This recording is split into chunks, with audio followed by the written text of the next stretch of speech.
The cold wind howled through St. George, Utah, carrying with it the bite of an early winter storm that had swept down from the mountains, coating the red rock landscape in a cruel layer of ice that made the desert town unrecognizable in the January darkness of 1878. Olivia Winters pressed her hand against her throbbing temple, tasting blood in her mouth as her father's rough hands grabbed her by the shoulders again, his whiskey-soaked breath hot against her face despite the frigid air surrounding them. "You think you can embarrass me in front of the whole town?" His words slurred together, anger and alcohol mixing into something dangerous and unpredictable. "You think you can refuse Samuel Mitchell's proposal and make me look like a fool?" Olivia tried to speak, tried to explain that she was 20 years old and had every right to choose her own husband. But before the words could form, her father slammed her head against the frozen wooden post that held up the porch of their small house on the edge of town. The impact sent stars exploding across her vision, and she felt her knees buckle beneath her. He hit her head against the post again, and again, until the world began to fade into darkness and the cold seemed to seep into her very bones. When her father finally released her, Olivia crumpled to the frozen ground like a rag doll, her dark hair spreading across the ice-covered dirt. She was dimly aware of her father's retreating footsteps, of the door slamming shut behind him, leaving her alone in the bitter cold night. Her consciousness flickered like a dying candle, and she could not find the strength to move, to call for help, to do anything but lie there as the temperature continued to drop. The sound of hoofbeats on the frozen road barely registered in her fading awareness. Lucas Kane had been riding late, coming back from checking on cattle in the southern pastures of the ranch where he worked, when he spotted what he initially thought was a bundle of discarded clothes near the Winters' house. He reined in his horse, a sturdy bay mare named Copper, and dismounted to investigate. What he found made his blood run colder than the winter air around him. "Jesus," he breathed, dropping to his knees beside the unconscious woman. Even in the darkness, he could see the blood matting her hair, the unnatural angle of her body, the way her skin had already begun to take on a frightening pallor. He pressed 2 fingers to her neck, searching for a pulse, and relief flooded through him when he felt the faint, thready beat beneath her icy skin. Lucas knew he needed to get her warm and fast. He glanced at the house behind them, where a dim light still glowed in one window, and his jaw tightened. Whatever had happened here, whoever had left this woman to die in the cold, he wanted no part of them. Instead, he gathered her carefully into his arms, surprised by how light she felt, how fragile. He managed to get her draped across Copper's saddle and climbed up behind her, holding her against his chest as he urged the mare into a careful trot toward the center of town. The boarding house where Lucas rented a room was dark when he arrived, but Mrs. Patterson, the elderly widow who ran the establishment, was a light sleeper. She appeared at the top of the stairs in her nightgown and cap as Lucas carried his burden through the front door, and her eyes went wide with shock and concern. "Merciful heavens, Lucas, what happened?" "I do not know, Mrs. Patterson. I found her like this outside the Winters' place. She's been beaten, badly. I need to get her warm." Mrs. Patterson, to her credit, did not waste time with questions. She hurried down the stairs, her practical nature taking over. "Bring her to my room on the first floor. We will need hot water, blankets, and I will send my grandson for Dr. Thornton." Together they worked through the night. Lucas built up the fire in the small stove until the room was almost uncomfortably warm. Mrs. Patterson carefully removed Olivia's frozen clothing, replacing them with warm flannel nightgowns and piling quilts upon quilts over her still form. Dr. Thornton arrived within the hour, a grizzled man in his 60s who had seen his share of frontier injuries. He examined Olivia's head with gentle, practiced hands, his expression growing grimmer with each passing moment. "She has a severe concussion," he said finally, washing his hands in the basin Mrs. Patterson provided. "Multiple impacts to the skull. There is swelling, but I cannot say how bad it is without her waking. The next 24 hours will tell us everything. If she wakes, she has a chance. If not..." He did not finish the sentence, but the implication hung heavy in the air. "Will she wake?" Lucas asked, surprised by the intensity of his own concern for this stranger. "I honestly cannot say, son. Keep her warm. Try to get water down her throat if you can, and wait. That is all any of us can do now." After the doctor left, Lucas pulled a chair close to the bed and settled in to wait. Mrs. Patterson brought him coffee and biscuits as dawn began to break over the desert landscape, but he barely touched them. His attention was fixed on the woman in the bed, on the shallow rise and fall of her chest, on the bruises that were beginning to darken on her pale skin. "You should rest," Mrs. Patterson said softly.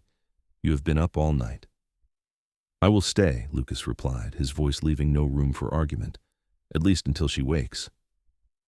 Mrs. Patterson studied him for a long moment, then nodded. "I will bring you more coffee then. And Lucas, you did a good thing, bringing her here. Another hour in that cold and she would have frozen to death." The hours crawled by with agonizing slowness. Lucas sat vigil beside Olivia's bed, occasionally pressing a damp cloth to her lips to try to get moisture into her body, adjusting the blankets when she seemed to shiver, adding wood to the stove to keep the room warm. He found himself studying her face, noting the delicate arch of her eyebrows, the fullness of her lips, the way her dark lashes lay against her bruised cheeks. She was beautiful, he realized, even battered and unconscious as she was. By the second day, Lucas had learned her name from gossip that filtered through the boarding house. Olivia Winters, daughter of Frank Winters, a known drunk and general troublemaker. Apparently, she had refused a marriage proposal from Samuel Mitchell, a wealthy rancher twice her age, and her father had taken his disappointment out on her in the most brutal way possible. The story made Lucas sick to his stomach, made him want to ride out to the Winters house and teach Frank Winters what it felt like to be on the receiving end of violence. But he stayed, kept his vigil, because Olivia needed him here more than she needed him seeking revenge. On the third morning, as pale winter sunlight streamed through the window, Olivia's eyelids fluttered. Lucas, who had dozed off in his chair, jerked awake immediately, leaning forward. "Miss Winters." "Olivia." His voice was gentle, encouraging. Her eyes opened slowly, confusion and pain clouding their green depths. She blinked several times, trying to focus, trying to make sense of her surroundings. When her gaze finally settled on Lucas, she flinched back against the pillows. "Easy," Lucas said quickly, holding up his hands to show he meant no harm. "You're safe. You're at Mrs. Patterson's boarding house. I found you 3 nights ago, outside your father's house. Do you remember what happened?" Olivia's hand moved slowly to her head, fingers gingerly probing the tender swelling there. Her expression shifted from confusion to understanding to something dark and painful. "He was angry," she whispered, her voice rough from disuse. "Samuel Mitchell asked to marry me. I said no. My father, he had been drinking, and he said I had no right to refuse, that I was making him look bad in front of the whole town. I tried to leave, tried to get away, but he grabbed me and..." She closed her eyes, and a single tear tracked down her cheek. "He slammed my head against the porch post. I remember the cold and the pain, and then nothing." Lucas felt fury rising in his chest, hot and righteous, but he pushed it down. Olivia needed calm, needed comfort, not more anger. "He left you there in the cold," Lucas said quietly. "If I had not been riding past when I did, you would have frozen to death." Olivia opened her eyes again, looking at him properly for the first time. She saw a man in his mid-20s, with dark hair that needed a trim and eyes the color of storm clouds. There was a roughness to him, the weathered appearance of someone who spent most of his time outdoors, but his expression held nothing but kindness and concern. "You saved my life," she said slowly, the reality of it sinking in. "Anyone would have done the same," Lucas replied, though they both knew that was not entirely true. Plenty of men in St. George would have looked the other way, unwilling to get involved in family business, no matter how brutal. "What is your name?" "Lucas Kane. I work as a ranch hand at the Double K spread north of town." "Thank you, Lucas Kane." Olivia's voice was soft but sincere. "I owe you everything." "You owe me nothing," Lucas said firmly. "But you do need to rest. Dr. Thornton said you have a serious concussion. You need to stay quiet and let yourself heal." Over the next few days, Lucas continued his vigil, even though Olivia was awake and clearly on the mend. He brought her meals from the boarding house kitchen, read to her from the newspapers and dime novels Mrs. Patterson provided, and helped her sit up when the dizziness that plagued her began to subside. They talked, long conversations that stretched through the afternoon hours, and Lucas found himself captivated by this woman who had survived something so terrible with her spirit seemingly intact. Olivia told him about her life, about growing up in St. George, about her mother who had died of consumption 5 years earlier. Her father had been a hard man even before the loss, but after his wife's death, he had descended into the bottle and never climbed back out. Olivia had tried to be a good daughter, had tried to keep the house running and her father fed, but nothing she did was ever good enough. The incident with Samuel Mitchell had simply been the final straw in years of building resentment. Lucas, in turn, shared his own story. He had come to Utah Territory from Kansas 3 years earlier, after his parents had died in a fire that destroyed their small farm.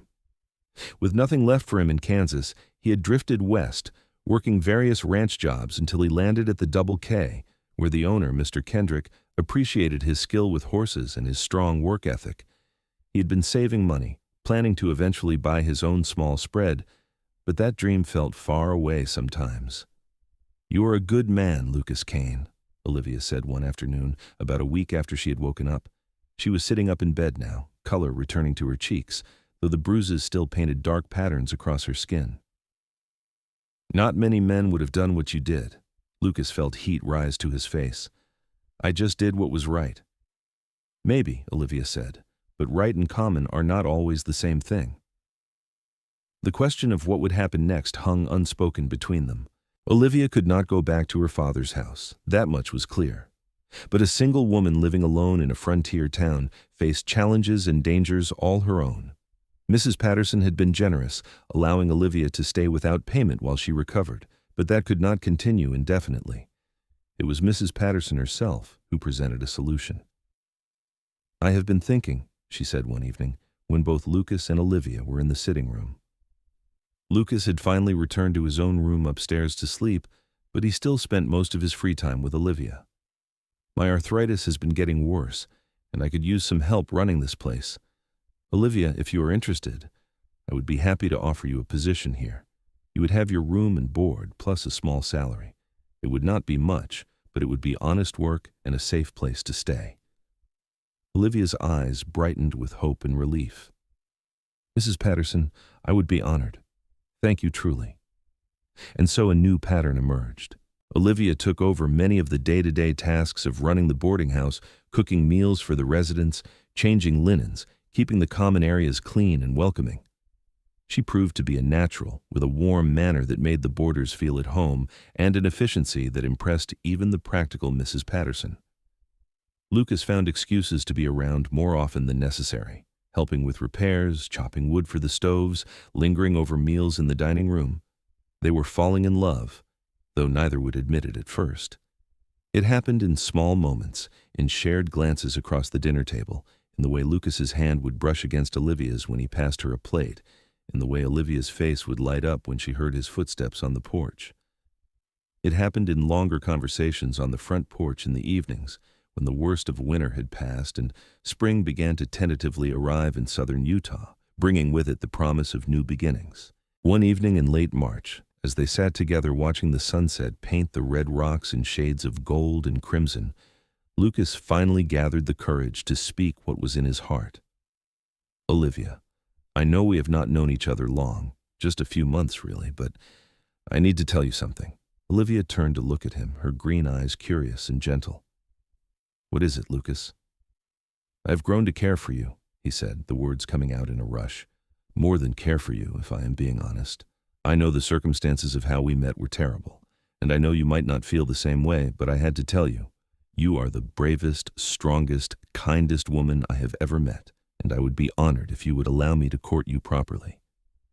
For a moment, Olivia was silent, and Lucas felt his heart sink. But then she reached out and took his hand, lacing her fingers through his. "Lucas Kane, I have been hoping you would say something like that for weeks now. Yes, I would very much like for you to court me. I think I started falling in love with you that first morning when I woke up and saw you sitting beside my bed, exhausted and worried, having stayed with me through the night. The joy that flooded through Lucas was unlike anything he had ever experienced. He raised her hand to his lips, pressing a gentle kiss to her knuckles. "I will do right by you, Olivia. I promise you that." Their courtship was proper and old-fashioned, conducted under the watchful but approving eye of Mrs. Patterson. Lucas would call on Olivia in the evenings, and they would sit in the parlor or on the porch, talking about everything and nothing. On Sundays, Lucas would escort her to church services, ignoring the stares and whispers from townspeople who remembered her father's abuse. Frank Winters himself had left St. George shortly after his daughter's disappearance, supposedly traveling to California to seek work in the mines. Nobody seemed particularly sorry to see him go. As spring turned to summer, Lucas began to seriously pursue his dream of buying land. Mr. Kendrick, who had noticed Lucas's increased motivation and happiness, mentioned that a small property had come available about 5 miles north of town. It was not much, just 40 acres with a creek running through it and a small cabin that needed work. But it was a start. With his savings and a loan from the bank, Lucas was able to make the purchase by late June. "Come see it," he urged Olivia one Sunday afternoon. They rode out together on Copper, Olivia sitting side saddle in front of Lucas, his arms around her as he controlled the reins. The property was beautiful in its own rough way, with juniper trees dotting the landscape and the red rock formations providing a dramatic backdrop. The cabin was small but solid, built by a settler who had given up on frontier life and moved back east. "It needs work," Lucas admitted as they stood in the doorway, surveying the dusty interior. "But I think it could be a real home, with time and effort." Olivia walked through the space, her practical eye assessing what needed to be done. New curtains, certainly, a thorough cleaning, some repairs to the roof. But underneath the neglect, she could see the potential. She could imagine a life here, a future that included more than just survival. "It is wonderful, Lucas," she said sincerely. "You should be proud." "I want you to be part of this," Lucas said suddenly, turning to face her. "I know we have only been courting a few months, and maybe this is too fast, but Olivia, I love you. I want to build a life with you. I want to fix up this cabin and make it a home for both of us. I want to wake up next to you every morning and fall asleep holding you every night. Will you marry me?" Olivia felt tears spring to her eyes, but they were happy tears, joyful tears. She crossed the small room and threw her arms around Lucas's neck. "Yes," she said fiercely. "Yes, I will marry you, Lucas Kane. I love you too, more than I ever thought possible." They were married in August, in a simple ceremony at the small church in St. George. Mrs. Patterson stood as Olivia's witness, tears streaming down her weathered cheeks as she watched the young woman she had come to love like a daughter pledge her life to the man who had saved it. Mr. Kendrick stood up for Lucas, clapping him on the back afterward and telling him he had found himself a treasure worth more than all the cattle in Utah territory.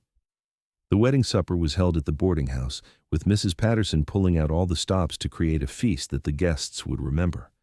There was roasted chicken and fresh bread, vegetables from her garden, and a cake that she had spent 2 days preparing. As the sun set and the guests began to drift away, Lucas and Olivia rode back to their cabin to begin their life together. The first months of marriage were an adjustment, as all marriages are, but they were also filled with joy and discovery. Olivia threw herself into making the cabin a home, sewing curtains from fabric she bought at the general store, planting a small garden near the creek, learning to cook on the temperamental iron stove that Lucas had installed. Lucas worked hard at the Double K during the day, but he always came home to Olivia in the evenings, and they would sit together on the porch as the desert cooled, talking about their days and making plans for the future. Lucas began to slowly build up his own herd of cattle, buying a few head here and there when he could afford it. Mr. Kendrick, who had become something of a mentor to him, offered advice and occasionally gave him good deals on stock that was not quite up to his own standards, but would work fine for a man just starting out. By the following spring, Lucas had 24 cattle bearing his brand, and the dream of supporting his family through his own ranch was beginning to feel achievable. It was in April, when the desert was blooming with unexpected wildflowers after an unusually wet winter, that Olivia realized she was pregnant. She had her suspicions for a few weeks as her monthly courses failed to arrive, and she found herself exhausted by midday. But it was not until she began experiencing morning sickness that she was certain. She decided to tell Lucas that evening, planning the words carefully throughout the day. When Lucas came home that night, dusty and tired from moving cattle, he found Olivia waiting for him on the porch with a peculiar expression on her face, somewhere between nervous and excited. "Is everything all right?" he asked immediately, concern flooding through him. "Everything is wonderful," Olivia assured him, taking his hands in hers. "Lucas, we are going to have a baby. I'm pregnant." For a moment, Lucas simply stared at her, processing the information. Then a grin split his face, wide and joyous, and he picked her up and spun her around, laughing. "A baby! Olivia, that's the best news I have ever heard." "Be careful," Olivia said, laughing despite herself. "You will make me dizzy." Lucas set her down gently, then dropped to his knees and pressed his ear against her still flat stomach. "Hello in there, little one. This is your father. I cannot wait to meet you." Olivia ran her fingers through his hair, love swelling in her chest until she thought she might burst from it. "You are going to be a wonderful father, Lucas." "And you will be an amazing mother," Lucas replied, looking up at her with such tenderness that it took her breath away. The pregnancy progressed smoothly, though Olivia found the summer heat particularly difficult as her belly swelled. Lucas was constantly attentive, almost comically so, jumping up to help her whenever she stood, fretting over whether she was eating enough, drinking enough water, resting enough. Mrs. Patterson, who visited regularly, finally took him aside and told him that women had been having babies since the dawn of time, and he needed to let Olivia breathe a little. "But what if something goes wrong?" Lucas asked, voicing the fear that had been gnawing at him since Olivia's announcement. "What if I lose her?" Mrs. Patterson's expression softened. She knew what drove his fear. Lucas had already lost so much in his life, his parents, his home, nearly lost Olivia herself that terrible winter night. The thought of losing her now, when he had finally found happiness, was almost more than he could bear. "Life has no guarantees, Lucas," she said gently. "But Olivia is young and healthy, and Dr. Thornton will be there when her time comes. You have to have faith." Lucas tried to take her words to heart, tried to balance his concern with trust, but it was not until their son was born on a cold December morning, squalling and red-faced and absolutely perfect, that the knot of fear in his chest finally loosened. Dr. Thornton placed the baby in Lucas's arms, and he looked down at his son with wonder and overwhelming love. "He is perfect," Lucas whispered. "Olivia, he is absolutely perfect." Olivia, exhausted but radiant, smiled at her husband and son. "What should we name him?" They had discussed names throughout the pregnancy, but had never quite settled on one. Now, looking at his son, Lucas thought of his own father, a good man who had worked hard and loved his family fiercely. "What about James, after my father?" "James Kane," Olivia said, testing the name. "I like it. Hello, James. Welcome to the world, my sweet boy." Life with a newborn was exhausting and wonderful in equal measure.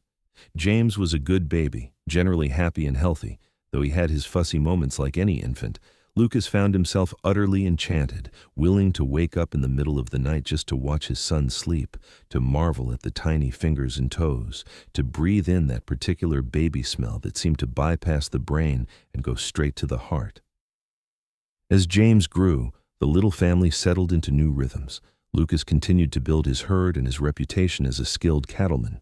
Mr. Kendrick eventually offered to sell him another 80 acres adjacent to his current property, and Lucas, with a combination of savings and another loan, was able to expand his holdings. He hired on a couple of ranch hands to help with the increased work, young men who lived in the bunkhouse he built near the barn. Olivia continued to be the heart of their home, managing the household, raising James, and eventually taking on the education of several other children in the area who had no school to attend. She set up a small classroom in their now expanded cabin, teaching reading, writing, and arithmetic to youngsters who would otherwise grow up illiterate. She charged a small fee for those who could afford it, and taught for free those who could not.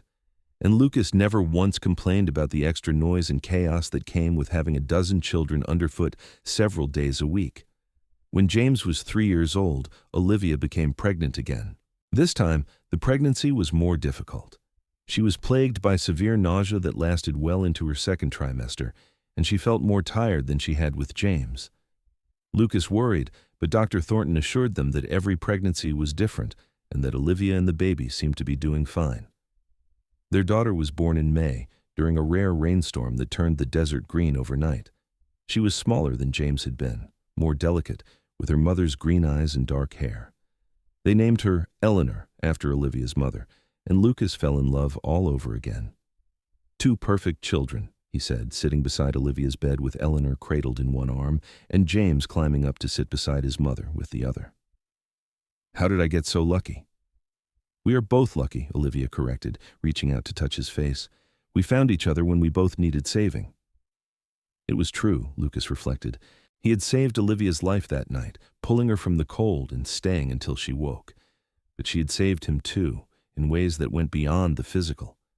She had given him purpose, family, a reason to build something that would last beyond his own lifetime. She had taken the rough, rootless ranch hand he had been and helped him become a man of substance and standing in the community. The years passed as years do, marked by small moments and large milestones. James grew into a tall, serious boy who loved working alongside his father with the cattle. Eleanor was more bookish, often found reading in the shade of the juniper trees, creating elaborate stories about the people and places in her imagination. They added 2 more children to their family, another son they named Thomas, and a daughter they named Sarah, and the cabin was expanded yet again to accommodate the growing brood. Lucas's ranch prospered, becoming one of the more successful operations in southern Utah. He was known as a fair employer and an honest businessman, someone whose word could be trusted. He and Mr. Kendrick remained close, even after the older man retired and turned over the operations of the Double K to his own son. Olivia's makeshift school grew into a more formal affair, eventually becoming recognized by the territorial government and receiving a small stipend to support her teaching efforts. Through it all, through the hard times and the good, the droughts and the floods, the inevitable arguments and the sweet reconciliations, Lucas and Olivia's love remained the foundation upon which everything else was built. They never forgot those early days, never took for granted the miracle of having found each other under such terrible circumstances.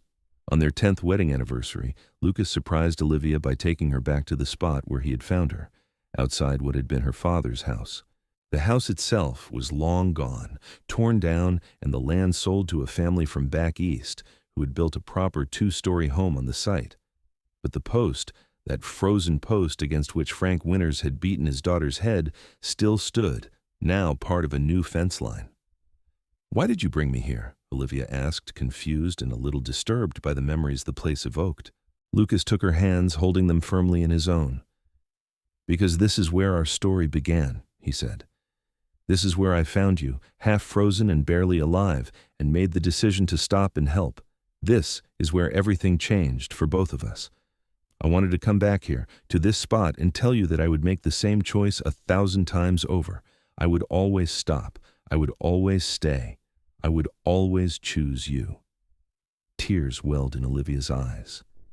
"Lucas, I love you so much." "I love you too," he replied, pulling her into his arms.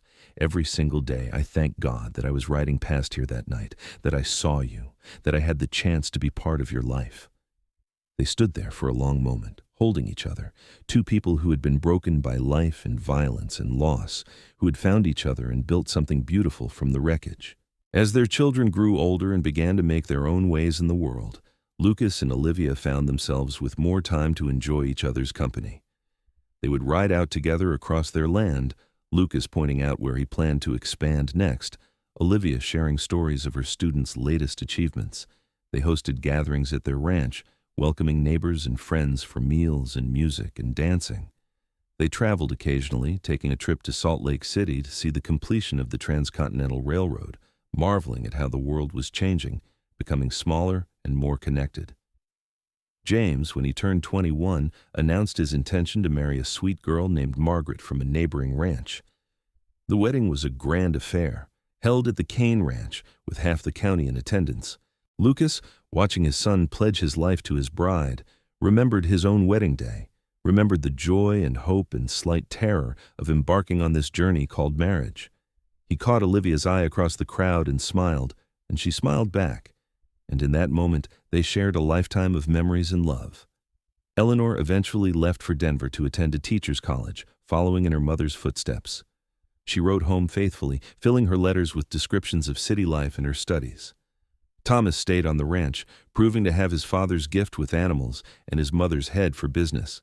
Sarah, the youngest, surprised them all by showing a talent for painting, creating stunning watercolors of the Utah landscape that people began to commission. The years continued to roll by, bringing with them the expected joys and sorrows. Mrs. Patterson passed away peacefully in her sleep at the age of 86, leaving her boarding house to a niece who continued to run it successfully. Mr. Kendrick followed a few years later, and Lucas served as one of his pallbearers, honoring the man who had given him his start in Utah.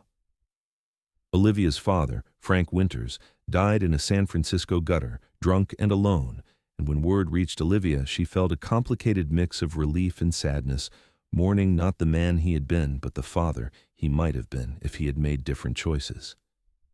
Through it all, Lucas and Olivia aged together, their hair turning gray, their faces gaining lines, their bodies moving a little slower, but their love remaining constant and true. They became grandparents, delighting in James and Margaret's children, watching their grandchildren grow with the peculiar joy that comes from experiencing childhood. Again through young eyes without the daily responsibility of raising them. On a warm evening in late summer, when Lucas was 58 years old and Olivia was 53, they sat together on the porch of their ranch house, watching the sunset over the red rocks that had formed the backdrop of their entire life together. Lucas's arm was around Olivia's shoulders, her head resting against his chest, and they sat in companionable silence, the kind of silence that only comes from decades of knowing someone completely. "Do you ever think about that night?" Olivia asked suddenly, breaking the quiet. "The night you found me?" Lucas was quiet for a moment, considering his answer. "Sometimes," he admitted. "Not as much as I used to, but sometimes. Usually when I see something that reminds me of how close I came to losing you before I ever really knew you." "I think about it more than you might expect," Olivia said. "Not the bad parts, not the violence or the cold, but I think about you, choosing to stop, choosing to help, choosing to stay. You could have ridden past, you could have assumed I was just a drunk passed out, or you could have decided it was not your problem, but you did not. You stopped, and you stayed, and you saved my life.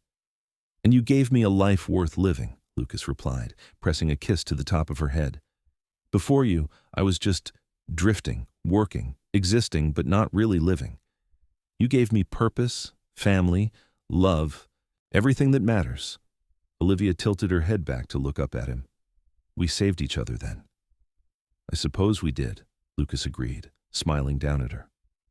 They continued to sit as darkness fell and the stars came out one by one, filling the vast Utah sky with their ancient light. Inside the house, they could hear the sounds of their family, Thomas and his wife preparing supper, grandchildren laughing and playing. It was the sound of a life well lived, of love multiplied across generations, of the legacy that Lucas and Olivia had built together from that dark and frozen night so many years ago. When they finally rose to go inside, Lucas took Olivia's hand, as he had done countless times over the past 30-plus years of their marriage. They walked together into the warm, lamp-lit house, into the embrace of their family, into the continuing story of their life together. And if anyone had asked Lucas in that moment if he had any regrets, if he would change anything about the path his life had taken, he would have answered without hesitation that he would not change a single thing. Because every choice, every hardship, every triumph had led him exactly where he needed to be, to this moment, with this woman, surrounded by the love they had created together. The seasons continued their endless cycle, bringing changes and challenges, but the core of the Kane family remained strong. Lucas and Olivia saw their children married, saw grandchildren born and grow, saw the ranch continue to prosper under Thomas's capable management. They took their roles as family elders seriously, offering advice when asked, babysitting grandchildren when needed, and serving as the living reminder of where the family had come from and what values it held dear. One particularly cold winter evening, when a storm reminiscent of that long-ago night howled outside, the family gathered around the fireplace in the main house. James had come for a visit with his family, Eleanor was home from Denver for the holidays, and Thomas and Sarah were there with their respective families. The grandchildren, 6 in total ranging from age 3 to 15, played a noisy game in the corner while the adults talked. "Tell us the story again, Grandpa," asked 10-year-old Michael, James's middle son, abandoning his game to climb onto Lucas's lap. "Tell us about how you found Grandma." Lucas glanced at Olivia, raising an eyebrow in question. Some parts of that story were not suitable for young ears, but they had developed over the years a version that captured the essential truth without dwelling on the violence. "Well," Lucas began, settling the boy more comfortably, "it was a night much like this one, cold and windy, with ice covering everything. I was riding home late from work when I saw someone lying in the snow outside a house. I could have kept riding, but something told me to stop and check." "And it was Grandma," Michael said excitedly, even though he had heard this story a dozen times before. "It was your grandma," Lucas confirmed. "She was very sick and very cold, and she needed help. So I brought her to Mrs. Patterson's boarding house, and I stayed with her until she woke up. And when she did wake up and I saw her beautiful green eyes, I think I started falling in love with her right then." "That's not quite how I remember it," Olivia interjected with a smile. "If I recall correctly, you looked absolutely terrible, like you had not slept in days." "Because I had not," Lucas said. "I was too worried about you to sleep." Eleanor, watching her parents with affection, said, "You two are as sappy now as you were when we were children." "Sappier, probably," Thomas agreed, grinning. "Whoa. When you find the right person," Lucas said, looking directly at his children and their spouses, "when you find someone who makes you want to be better, who stands beside you through everything life throws at you, who loves you at your worst and celebrates you at your best, then you hold on to them with everything you have. Your mother is that person for me. She always has been, from that very first moment." Olivia reached over and squeezed his hand, her eyes bright with unshed tears. "And you are that person for me," she said softly. The family continued to talk and laugh as the storm raged outside, safe and warm in the house that love had built. Lucas looked around at the faces of his children and grandchildren, at the life he and Olivia had created, and felt a profound sense of gratitude and contentment. This, he thought, this was what he had been working toward all these years. This was the legacy that mattered, not land or cattle or money, but family, love, connection. As the evening drew to a close and the various family members began preparing to brave the storm to return to their own homes, Olivia stood at the door, hugging each person goodbye, extracting promises to be careful and to let her know when they arrived home safely. Lucas stood beside her, his arm around her waist, watching their family disperse into the night. When the last guest had gone and the house was quiet again, Olivia turned to Lucas. "We did well, did we not? With our family? With our life?" "We did extraordinarily well," Lucas replied, pulling her close. "Better than I ever dreamed possible." They cleaned up the remnants of the evening together, moving around each other with the practiced ease of a lifetime of partnership, and then retired to their bedroom. As they lay in bed, Olivia curled against Lucas's side, her head on his chest, listening to the steady beat of his heart. She felt a peace so profound it was almost overwhelming. "Lucas?" she whispered into the darkness. "Thank you for stopping that night. Thank you for staying. Thank you for building this life with me." Lucas's arms tightened around her. "Thank you for waking up. Thank you for choosing me. Thank you for every single day we've had together." They drifted off to sleep like that, wrapped in each other's arms, the storm raging outside but unable to touch them in their warm cocoon of love and safety. The years that followed were golden ones, filled with the particular sweetness that comes from knowing that time is precious and finite. Lucas and Olivia traveled a bit more, taking a memorable trip to San Francisco where they marveled at the bustling city life, so different from their quiet ranch. They attended the weddings of grandchildren, welcomed great-grandchildren into the world, and continued to be the center around which their large family orbited. They also continued to work, though at a slower pace. Lucas still rode out to check on cattle, though Thomas now handled most of the day-to-day ranch operations.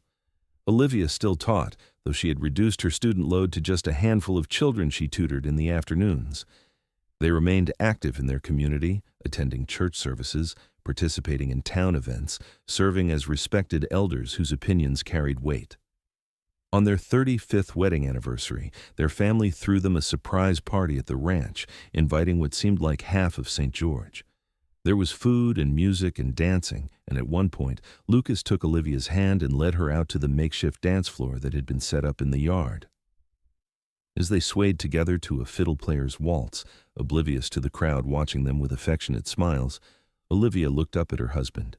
There's 35 years, she marveled. Where did the time go? Into building something beautiful, Lucas replied. Into raising 4 incredible children. Into loving you more with each passing day. You always know exactly what to say, Olivia said, tears gathering in her eyes. Only because you inspire the words, Lucas said. And then he kissed her, right there in front of God and everyone, and the crowd erupted in cheers and applause. As they moved into their 60s, age began to slow them both down in ways they could no longer ignore. Lucas developed arthritis in his hands and knees, making long rides difficult. Olivia's eyesight began to fail, forcing her to finally give up teaching.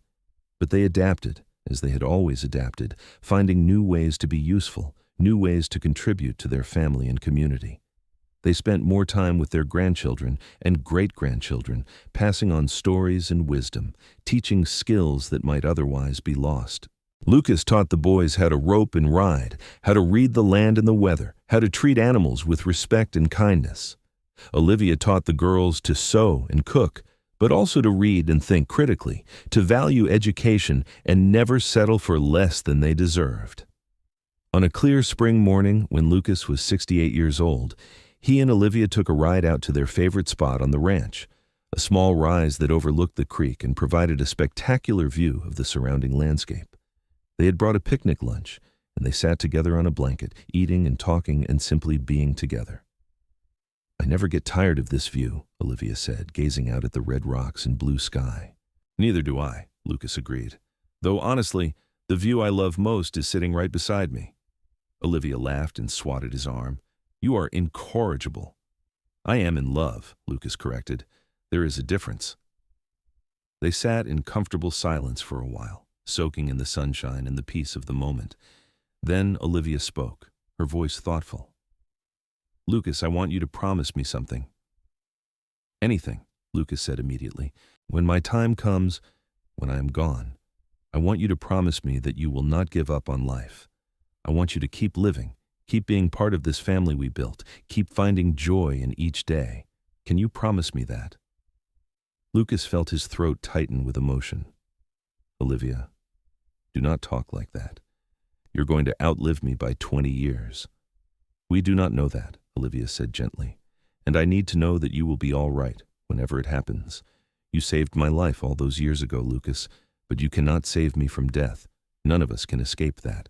But you can promise me that you will continue to live, fully and completely, until your own time comes." Lucas pulled her close, pressing his face into her hair. "I promise," he said, his voice rough. "But you have to promise me the same thing. If I go first, you have to keep living, keep being the heart of this family." "I promise," Olivia whispered. They held each other for a long time, there on that hilltop, two people who had survived so much and built so much together, making promises they hoped they would never have to keep. But fate, as always, had its own plans. 3 years later, on a hot August afternoon, Lucas suffered a heart attack while working in the barn. Thomas found him collapsed in the hay, and despite Dr. Thornton's best efforts and the care of his loving family, Lucas Kane passed away 2 days later, surrounded by his wife, children, and grandchildren, slipping away peacefully in his sleep. The funeral was the largest St. George had seen in years, with people coming from all over southern Utah to pay their respects to a man who had been respected and loved by so many. Olivia stood at the graveside, her children around her, as the preacher spoke words about eternal life and God's mercy. She placed a single red rose on the casket before it was lowered into the ground, whispering goodbye to the man who had been her partner, her love, her very life for over 40 years. The grief was enormous, overwhelming at times, but Olivia kept her promise. She continued to live, to be present for her family, to find moments of joy even in her sorrow. She told stories about Lucas to the great-grandchildren who had never known him, keeping his memory alive and vibrant. She continued to live in the ranch house, though Thomas and his family were always nearby, making sure she had everything she needed. On cold winter nights, when the wind howled outside much like it had that night so long ago, Olivia would sit in her rocking chair by the fire and remember. She remembered the feel of waking up to find Lucas sitting beside her bed, exhausted but determined. She remembered their courtship, their wedding, the birth of their children. She remembered 1,000 small moments and a dozen major ones, weaving them together into the story of a life well lived, of a love that had transcended the terrible circumstances of its beginning to become something beautiful and enduring. 5 years after Lucas's death, on a peaceful autumn evening, Olivia Winters Kane passed away in her sleep, just 3 months shy of her 78th birthday. She was buried beside Lucas in the St. George Cemetery, their graves marked by a simple but elegant headstone that bore both their names and a single inscription: "They saved each other." The ranch passed to Thomas, who continued to run it successfully, teaching his own children and grandchildren the values that Lucas and Olivia had instilled in him. The family continued to gather regularly, to tell stories about their remarkable grandparents, to pass on the legacy of love and resilience and commitment that Lucas and Olivia had embodied. And sometimes, on cold winter nights when the wind howled down from the mountains, the older members of the family would tell the story of how it all began, of how a cowboy named Lucas Kane found a young woman named Olivia Winters beaten and left to die in the freezing cold, and how he stopped and stayed until she woke, and how that single act of compassion and courage had rippled out to create a family and a legacy that would last for generations. It was a story of darkness and light, of violence and healing, of death barely escaped and life embraced fully. But most of all, it was a story of love, the kind of love that transforms people, that builds futures from broken pasts, that endures beyond death itself. It was the story of Lucas and Olivia, a cowboy and the woman he saved, who found in each other not just romance but redemption, not just companionship but completion. And in the retelling, in the passing down from generation to generation, the story became more than just history. It became a reminder of what human beings are capable of when they choose compassion over indifference, when they choose to stay when they could easily leave, when they choose love in all its messy, complicated, glorious forms. It became a testament to the power of a single moment, a single choice, to change everything. The ranch still stands today, now run by Lucas and Olivia's great-great-grandchildren, a thriving operation that is adapted to the modern world while still honoring the traditions and values established over a century ago. The original cabin, where Lucas and Olivia raised their family, has been preserved as a historical landmark, maintained with loving care by family members who understand its significance. Visitors to the ranch sometimes ask about the history, and they are always told the story, the true story, of how it all began on a frozen winter night in 1878 when a cowboy named Lucas Kane made the choice that would define not just his life but the lives of everyone who came after him. They are told about the love that grew from that dark beginning, about the family that was built on a foundation of compassion and commitment, about the legacy that continues to this day. And if the visitors listen carefully, if they let themselves be drawn into the story, they might understand something profound about the nature of love and life and human connection. They might understand that we are all capable of being both saved and Savior, that the worst moments of our lives can sometimes lead to the best, that hope can be found, even in the darkest circumstances, if we are brave enough to look for it. Lucas and Olivia's story is not a fairy tale, not exactly. It is grounded in the harsh realities of frontier life, in violence and poverty and hardship. But it is also a story of transcendence, of two people who refused to let their worst moments define them, who chose instead to build something beautiful from the wreckage of their pasts. It is a story that affirms the best of what humans can be when they choose love over fear, connection over isolation, hope over despair. And so the story continues to be told around dinner tables and at family gatherings, to children and grandchildren and great-grandchildren who carry Lucas and Olivia's legacy in their blood and bones. It is told as a reminder of where they came from, of the love that made them possible, of the courage and compassion that founded their family. The red rocks still stand watch over southern Utah, unchanged by the passage of time, eternal witnesses to the small human dramas that play out beneath them.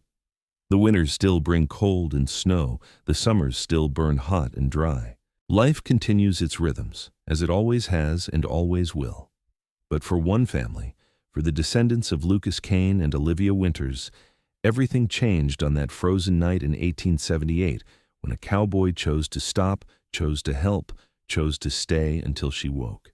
Everything changed because of love, because of choice, because of the fundamental human capacity for compassion in the face of cruelty.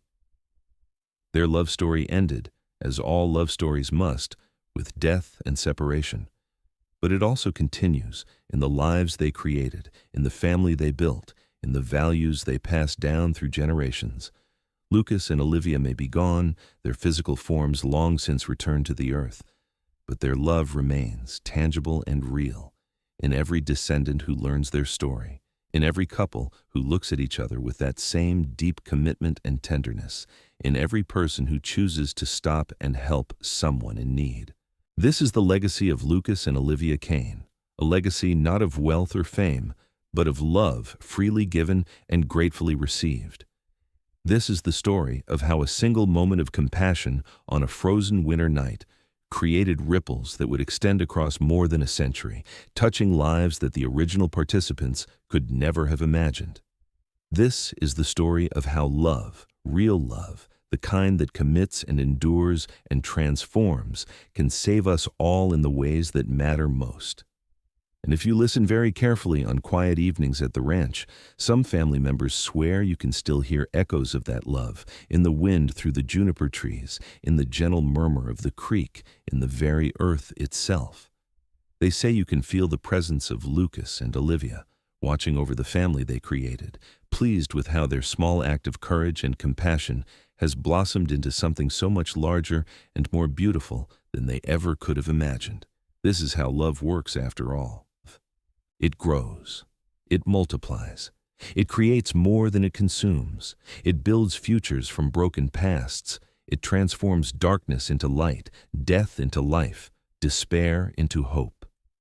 This is what Lucas and Olivia understood, what they lived, what they passed on to all who came after them.